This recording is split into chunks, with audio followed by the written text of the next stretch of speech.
ನಮಸ್ತೆ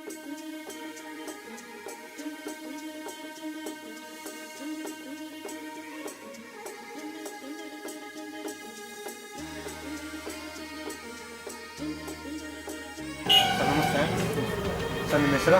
ವಿಶ್ವನಾಥ ಗೌಡ, ಅಯೋಧ್ಯ ನಗರ ಬಂದು. ಸರ್, ಯಾವ ಪುರಸಭೆಯಿಂದ ಗೆದ್ದು ಸದಸ್ಯರಾಗಿದ್ದೀರಾ? ನಾನು ಪುತ್ತೂರು ಪುರಸಭೆಯಿಂದ 2ನೇ ಬಾರಿ ಸದಸ್ಯನಾಗಿದೆ. ಸರ್, ಇದೇ ಮೊದಲನೇ ಬಾರಿ ರಾಜಕೀಯಕ್ಕೆ ಬಂದಿದ್ದು?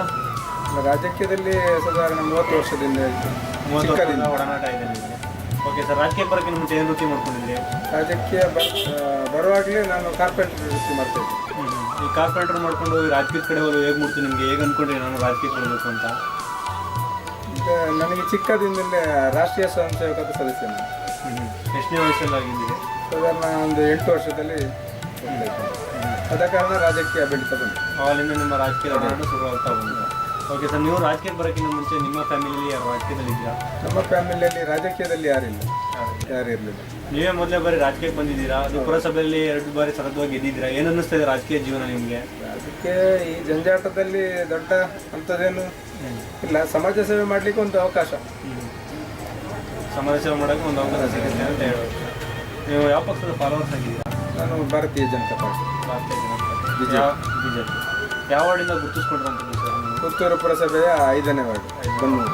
ಓಕೆ ಸರ್, ಈ ಗೆದ್ದದ ಸಮಯದಲ್ಲಿ ನಿಮಗೆ ಇನ್ನೂ 5 ವರ್ಷ ಅವಧಿ ಬಾಕಿ ಇದೆ. ಆ ಅವಧಿಯಲ್ಲಿ ನಿಮ್ಮ ವಾರ್ಡ್ಗಾಗಿ ಏನೇನು ಬದಲಾವಣೆ ತರಬೇಕು ಅಂತ ಯೋಜನೆ ಇಟ್ಕೊಂಡಿದ್ದೀರಾ? ವಾರ್ಡಿಗಾಗಿ ಅಂದರೆ ಕಳೆದ ಸಲ ನಮ್ಮದೇ ಸರ್ಕಾರ ಇತ್ತು, ಭಾರತೀಯ ಜನತಾ ಪಾರ್ಟಿ ಸರ್ಕಾರ ಇತ್ತು. ಒಳ್ಳೆಯ ಅನುದಾನ ಎಲ್ಲ ಬರ್ತಾಯಿತ್ತು. ಇವಾಗ ಇನ್ನು ಅನುದಾನ ಬರ್ತದೆ ಅಂತ ಹೇಳಲಿಕ್ಕೆ ಆಗುವುದಿಲ್ಲ ಈ ಸರ್ಕಾರದಲ್ಲಿ.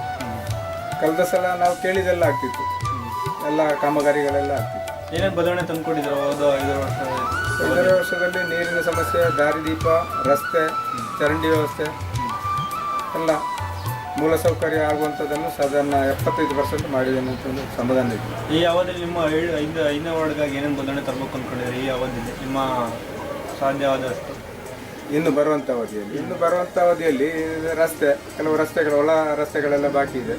ಮತ್ತು ಅದೇ ರೀತಿ ನೀರಿನ ಸಮಸ್ಯೆ, ಇನ್ನು ದಾರಿದೀಪದ ಸ್ವಲ್ಪ, ಹಲವಾರು ಸಮಸ್ಯೆಗಳಿದೆ. ಅದನ್ನು ಒಳ್ಳೆಯ ರೀತಿಯಲ್ಲಿ ನಿಭಾಯಿಸಿಕೊಂಡು ಹೋಗ್ತೇನೆ ಅಂತೇಳಿ ಧೈರ್ಯ ಇದೆ ನನಗೆ. ನಿಮಗೆ ರಾಜಕೀಯ ಬರೋಕ್ಕೆ ಸ್ಫೂರ್ತಿ ಅಂತ ಯಾರಿದ್ದಾರೆ ನಿಮಗೆ? ರಾಜಕೀಯ ಬರಲಿಕ್ಕೆ ಸ್ಫೂರ್ತಿ ಅಂತ ಇಲ್ಲ, ಅದೇ ರಾಷ್ಟ್ರೀಯ ಸ್ವಯಂ ಸೇವಕ ಸಂಘ.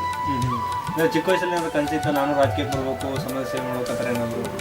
ಇಲ್ಲ, ಚಿಕ್ಕ ವಯಸ್ಸಿನಿಂದ ನಾನು ಯುವಕ ಮಂಡಲದಲ್ಲಿ ಎಲ್ಲ ಸದಸ್ಯನಾಗಿ ದುಡಿತಾ ಇದ್ದೆ, ಸಂಘ ಸಂಸ್ಥೆಗಳಲ್ಲೆಲ್ಲ. ಅದರ ನಂತರ ರಾಜಕೀಯ ಬಂದ ನಂತರ ಅದನ್ನು ಸ್ವಲ್ಪ ಕಮ್ಮಿ ಮಾಡಿದೆ.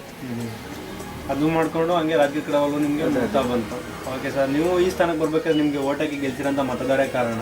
ಆ ಮತದಾರರಿಗೆ ಸಂದರ್ಶನ ಮೂಲಕ ಏನಾದ್ರು ಹೇಳಕ್ಕೆ ಇಷ್ಟಪಡ್ತೀರಾ? ಮತದಾರರು ಅಂದರೆ ಎಲ್ಲ ವರ್ಗದ ಮತದಾರರು ನನ್ನನ್ನು ಮತ ಹಾಕಿ ಗೆಲ್ಲಿಸಿದ್ದಾರೆ. ಎಲ್ಲ ಜಾತಿ ಭೇದ ಮರೆತು ಏನಾದ್ರು ಹೇಳಕ್ಕೆ ಇಷ್ಟಪಡ್ತೀರಾ? ಅವರಿಗೆ ಅದೇ ಅವರ ಸೇವೆ ಮಾಡುವಂಥ ಒಂದು ಅವಕಾಶ ಸಿಕ್ಕಿದೆ.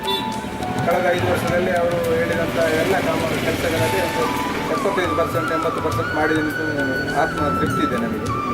ಇನ್ನು ಬರುವಂಥ ದಿನಗಳಲ್ಲಿ ಅದೇ ಕೆಲಸ ಮಾಡಿ ಅಂದರೆ ಈಗಾಗಲೇ ಸ್ಟಾರ್ಟ್ ಆದಂತ ಅಷ್ಟೇ. ಈಗ ನಮ್ಮ ಸರ್ಕಾರ ಇಲ್ಲ, ಕಳೆದ ಸಲ ನಮ್ಮ ಸರ್ಕಾರ ಧೈರ್ಯದಲ್ಲಿ ಹೇಳಲಿಕ್ಕೆ ಆಗ್ತಿತ್ತು ನಾವು ಕೆಲಸ ಮಾಡ್ತೇವೆ ಅಂತೇಳಿ. ಈ ಸಲ ಅಷ್ಟು ಧೈರ್ಯದಲ್ಲಿ ಹೇಳದಿದ್ದರೂ ಒಂದು ವಿರುದ್ಧ ಹೋರಾಟ ಮಾಡಿ ಆದರೂ ಕೆಲಸ ಮಾಡಿ ಅಂತೇಳಿ ಒಂದು ಧೈರ್ಯ ಇದೆ. ಸ್ವಲ್ಪ ಕಮ್ಮಿ ಆದ್ರೂ ಕೆಲಸ ಮಾಡಿದ್ರೆ ಕೆಲಸ ಮಾಡಿ ಧೈರ್ಯ ಇದೆ. ಓಕೆ, ರಾಜಕೀಯ ಬಿಟ್ಟು ಅದರ ಸಂಘ ಸಂಸ್ಥೆಯಲ್ಲಿ ನಿಮ್ಮನ್ನು ಗುರುತಿಸ್ಕೊಂಡಿದ್ದೀರಾ? ಸಂಘ ಸಂಸ್ಥೆ ಸಾಧಾರಣ ಈ ಭಾಗದಲ್ಲಿರುವಂಥ ಎಲ್ಲ ಸಂಘ ಸಂಸ್ಥೆಗಳಲ್ಲಿ.